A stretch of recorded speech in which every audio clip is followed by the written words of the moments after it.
এক কাপ চা বানাইব নিজের জন্য গাঁদা ফুল দিয়ে। হ্যালো, আসসালামু আলাইকুম এভরিওয়ান, কেমন আছেন সবাই? আশা করছি ভালো আছেন।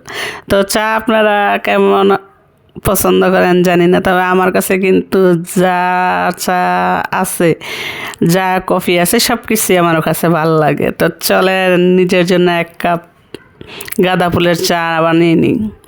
তো আমি পানি আগেই গরম দিয়ে দিয়েছিলাম। ফুটন্ত পানিতে আমি 1 ইঞ্চি পরিমাণ আদা কুচি করে রেখে দিয়েছিলাম, সেটা আমি দিয়ে দিয়েছি।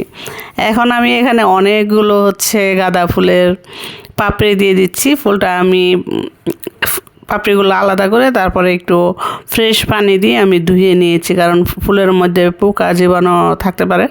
তো সেগুলোকে আমি ভালো করে ধুয়ে নিয়েছি।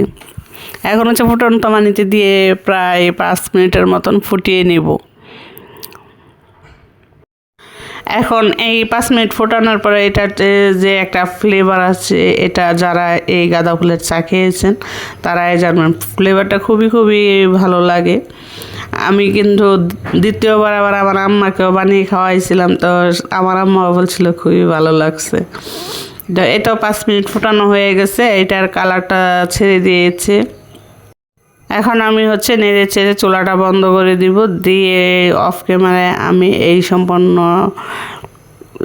চাটাকে সেকে নিয়ে আসতেছি। এই তো সেকে নিয়ে আসলাম, দেখতে পাচ্ছেন কালারটা। তো আমি সামান্য এটার সাথে চিনি বা মধু যেভাবে খান, আমি সামান্য লবণ অ্যাড করে দিয়েছি, পিঙ্ক সল্ট। তো দিয়ে এখন আমি খেয়েছি, আর বাচ্চারা খেয়েছে চিনি দিয়ে। তো ভালো লাগলে অবশ্যই লাইক করে দিবেন।